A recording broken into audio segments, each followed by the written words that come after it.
नमस्कार प्यारे साथियों, स्वागत है आपका हमारे YouTube channel fact of knowledge में। साथियों, आज हम आपके लिए लेके आए हैं उत्तराखंड विशेष में पंडित गोविंद बल्लभ पंत जी से जुड़े सभी प्रश्न। ये उत्तराखंड के एकमात्र भारत रत्न प्राप्तकर्ता हैं जिन्हें 1957 में भारत रत्न मिला था। आज हम इनसे जुड़े जितने भी फैक्ट एग्ज़ाम में पूछे जाते हैं उन सभी पर चर्चा करेंगे।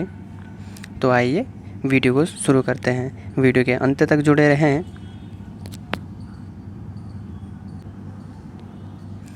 वीडियो थोड़ी लंबी हो सकती है, लेकिन आपको गोविंद बल्लभ पंत जी की से जुड़े जितने भी फैक्ट होते हैं वो इस वीडियो में मिल जाएंगे। इससे बाहर कोई भी प्रश्न नहीं आएगा। तो शुरू करते हैं। गोविंद बल्लभ पंत जी का जन्म कब हुआ था? गोविंद बल्लभ पंत जी का जन्म हुआ था 10 सितंबर 1887 ईस्वी को। कहाँ हुआ था? खूंट ग्राम। ये कहाँ पड़ता है खूंट? तो खूंट पड़ता है अल्मोड़ा जनपद में। वहीं हम इनके जन्म दिवस की बात करें तो इनके जन्म दिवस यानी 10 सितंबर को कौन सा दिवस मनाया जाता है? तो मनाया जाता है गौरव दिवस, उत्तराखंड गौरव दिवस। तो इसे भी याद रखें, पंडित गोविंद बल्लभ पंत जी का जो जन्मदिन है उसको हम उत्तराखंड गौरव दिवस के रूप में मनाते हैं। नेक्स्ट फैक्ट है, गोविंद बल्लभ पंत जी के पिताजी का नाम क्या था? तो इनके पिता का नाम क्या था? मनोरथ पंत था। ये एग्ज़ाम में पूछा गया है तो इसे ज़रूर याद रखें, मनोरथ पंत। नेक्स्ट है, गोविंद बल्लभ पंत जी का उपनाम क्या था? तो गोविंद बल्लभ पंत जी का उपनाम क्या था? हिमालय पुत्र। और इन्हें हिमालय पुत्र किसने कहा था? तो जवाहरलाल नेहरू जी ने वो हिमालय पुत्र कहा था। नेक्स्ट फैक्ट है,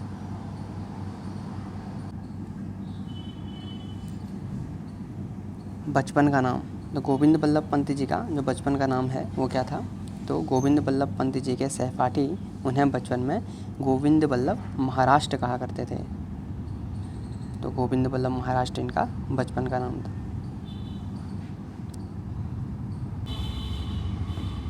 अब हम बात करेंगे गोविंद बल्लभ पंत जी के द्वारा किए गए प्रमुख कार्यों पर। तो हमारा पहला है, 1914 में काशी नागरी प्रचारणी सभा की एक शाखा के रूप में काशीपुर में प्रेम सभा की स्थापना की थी। तो काशीपुर में 1914 में प्रेम सभा की स्थापना की थी गोविंद बल्लभ पंत जी के द्वारा। नेक्स्ट है, 1916 में कुमाऊं परिषद के गठन में अहम भूमिका निभाई थी। तो जो कुमाऊं परिषद का जो गठन हुआ था उसमें गोविंद बल्लभ पंत जी ने अहम भूमिका निभाई थी। नेक्स्ट है, गोविंद बल्लभ पंत जी ने काशीपुर में खद्दर आश्रम की स्थापना की थी। और कब की थी खद्दर आश्रम की स्थापना? तो वो की थी 1918 ईस्वी में। काफ़ी महत्वपूर्ण फैक्ट है गोविंद बल्लभ पंत जी से जुड़ा हुआ। गोविंद बल्लभ पंत जी ने काशीपुर में खद्दर आश्रम की स्थापना की 1918 ईस्वी में।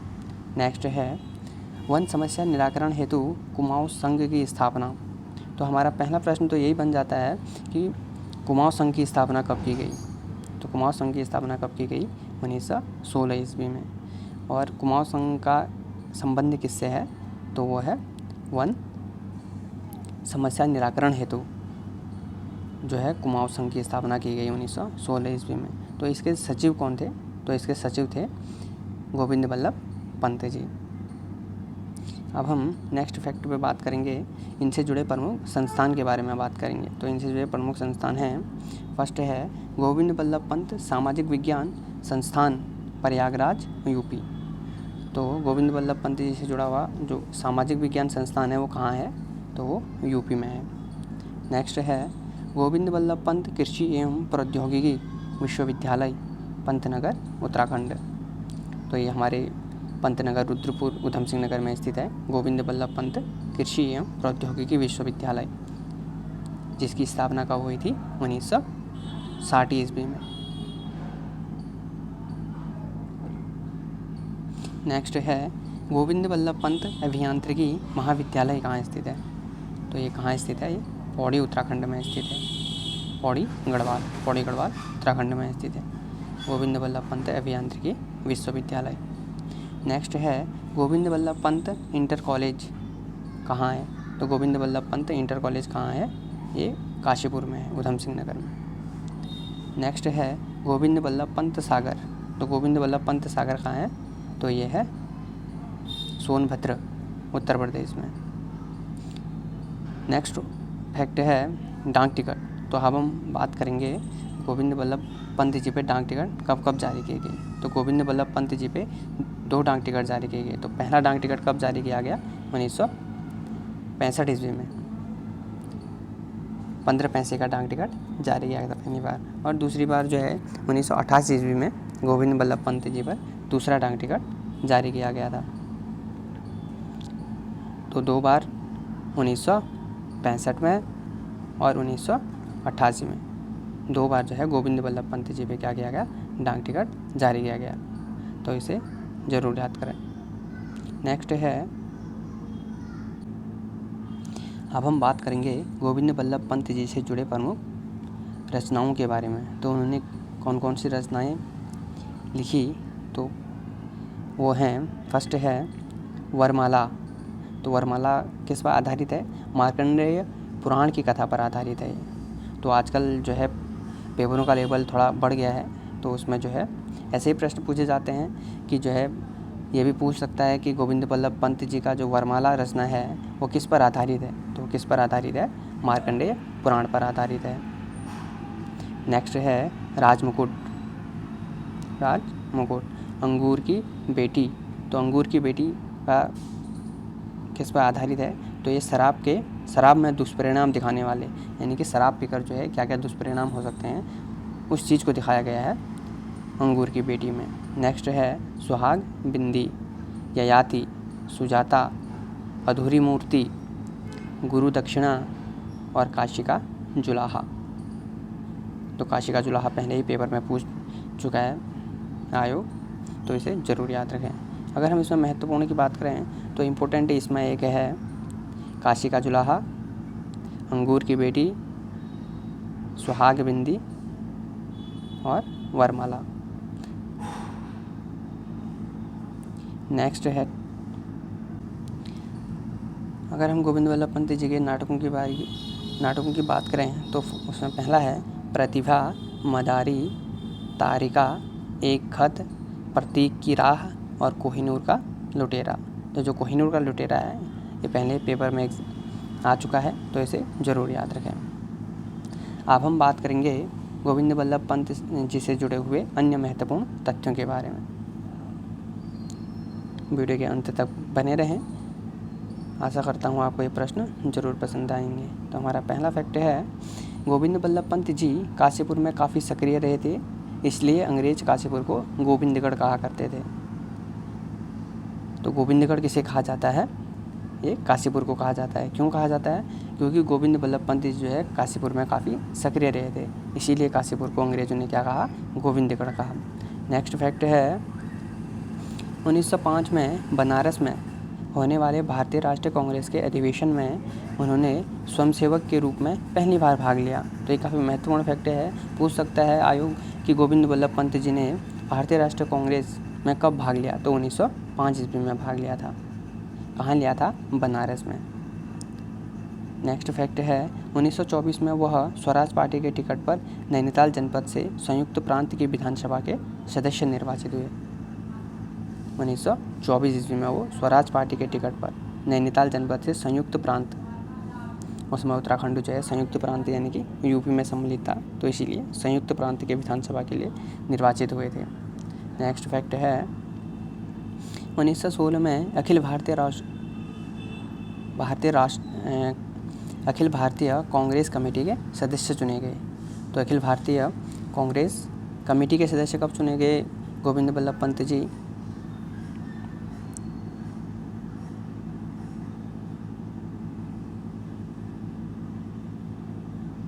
तो वो चुने गए 1916 ईस्वी में। अखिल भारतीय कांग्रेस कमेटी के सदस्य चुने गए। नेक्स्ट फैक्ट है 1927 में पंत जी को संयुक्त प्रांत के कांग्रेस कमेटी का अध्यक्ष चुना गया।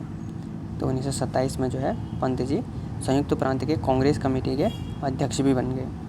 कांग्रेस कमेटी के सदस्य कब बने, तो 1916 ईस्वी में बने और 1927 में जो है कांग्रेस कमेटी के अध्यक्ष बन गए। नेक्स्ट फैक्ट है 1930 में गांधी जी के नेतृत्व में नमक सत्याग्रह चला, जिसमें कुमाऊं कमिश्नरी में इस सत्याग्रह का नेतृत्व गोविंद बल्लभ पंत जी ने किया। तो जो 1930 में महात्मा गांधी जी ने नमक सत्याग्रह आंदोलन चलाया था, उसमें जो कुमाऊं कमिश्नरी में जो है इस सत्याग्रह का नेतृत्व किसने किया, तो वो किया था गोविंद बल्लभ पंत जी ने। नेक्स्ट फैक्ट है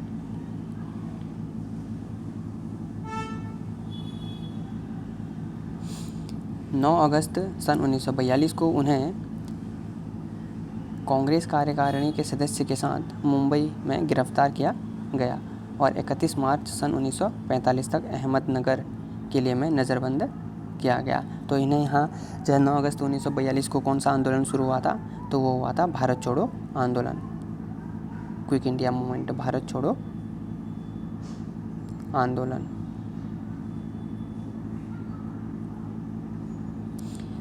इसीलिए इन्हें जो है 9 अगस्त भारत छोड़ो आंदोलन जब शुरू हुआ तो अंग्रेज़ों के द्वारा इन्हें जो है अहमदनगर के किले में नज़रबंद कर दिया गया। नेक्स्ट फैक्ट है 1946 में संयुक्त प्रांत की विधानसभा के चुनाव हुए। तो संयुक्त प्रांत में विधानसभा के चुनाव कब हुए, तो ये हुए थे 1946 ईस्वी में, जिसमें पंत जी विजयी रहे तथा 1946 से 1954 तक यूपी के प्रथम मुख्यमंत्री रहे। तो यूपी के प्रथम मुख्यमंत्री कौन है, तो वह हैं गोविंद बल्लभ पंत जी। और कब से कब तक रहे, तो 1946 से लेकर 1954 तक। नेक्स्ट फैक्ट है 10 जनवरी 1955 से 1961 तक भारत के चौथे गृह मंत्री भी रहे। तो भारत के कैबिनेट मंत्री के रूप में ये चौथे गृह मंत्री बने थे। और कब बने थे, 10 जनवरी 1955 ईस्वी को। वहीं हम बात करें कि भारत के जो है प्रथम गृह मंत्री कौन थे, तो गृह मंत्री कौन थे, सरदार वल्लभ भाई पटेल। सरदार वल्लभ भाई पटेल। इन्हें सरदार की उपाधि किसने दी, तो इन्हें जब सत्याग्रह चलाया था, बारडोली सत्याग्रह 1928 ईस्वी में, तो वहाँ की महिलाओं ने जो है सरदार वल्लभ भाई पटेल को सरदार की उपाधि दी थी। और सरदार वल्लभ भाई पटेल जो है हमारे भारत के प्रथम गृह मंत्री थे। और चौथे गृह मंत्री कौन थे, तो हमारे गोविंद बल्लभ पंत जी थे। नेक्स्ट फैक्ट है 1934 में वे अखिल भारतीय संसदीय बोर्ड के अध्यक्ष तथा केंद्रीय विधानसभा के सदस्य निर्वाचित हुए। तो अखिल भारतीय संसदीय बोर्ड के अध्यक्ष गोविंद बल्लभ पंत जी कब बने, तो वो बने थे 1934 में। ये काफ़ी महत्वपूर्ण फैक्ट है, इसे ज़रूर याद रखें। साथियों, आप इन प्रश्नों को नोट करते हुए ज़रूर चलें, इससे आपका जो है ये प्रश्न सभी जगह पे कंटेंट तैयार हो जाएगा आपका। अब हम बात करेंगे गोविंद बल्लभ पंत जी के सम्मान के बारे में, यानी कि गोविंद बल्लभ पंत जी को कौन कौन से सम्मान मिले। तो हम प्रमुख सम्मानों की बात करें, जिसमें गोविंद बल्लभ पंत जी को 1957 ईस्वी में 26 जनवरी सन 1957 ईस्वी में जो है भारत के सर्वोच्च नागरिक सम्मान भारत रत्न से सम्मानित किया गया। और ये उत्तराखंड से भारत रत्न प्राप्तकर्ता एकमात्र व्यक्ति हैं।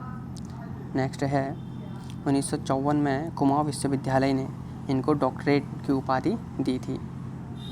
तो कुमाऊं विश्वविद्यालय ने इनको डॉक्टरेट की उपाधि कब दी थी, तो वो दी थी 1954 ईस्वी में। वहीं हम बात करें कुमाऊं विश्वविद्यालय की, तो कुमाऊं विश्वविद्यालय की स्थापना कब की गई, तो कुमाऊं विश्वविद्यालय की स्थापना की गई थी 1973 ईस्वी में। 1973 में 2 विश्वविद्यालय बनाए जाते हैं, एक कुमाऊं विश्वविद्यालय और दूसरा गढ़वाल विश्वविद्यालय। गढ़वाल विश्वविद्यालय आजकल किसके नाम पर है, तो वह है हेमवती नंदन बहुगुणा के नाम पर। नेक्स्ट है निधन। तो गोविंद बल्लभ पंत जी का निधन कब हुआ, तो गोविंद बल्लभ पंत जी का निधन 7 मार्च सन 1961 दिल्ली में उत्तराखंड के इस महान सपूत का देहांत हो गया। तो प्यारे साथियों, ये थे हमारे आज के गोविंद बल्लभ पंत जी से जुड़े हुए सारे इम्पोर्टेंट फैक्ट। आशा करता हूँ आपको ये प्रश्न काफ़ी महत्वपूर्ण लगे होंगे। तो साथियों, अगर आपको ये प्रश्न इम्पोर्टेंट लगे तो वीडियो को लाइक और चैनल को सब्सक्राइब करना ना भूलें। Thank you friend.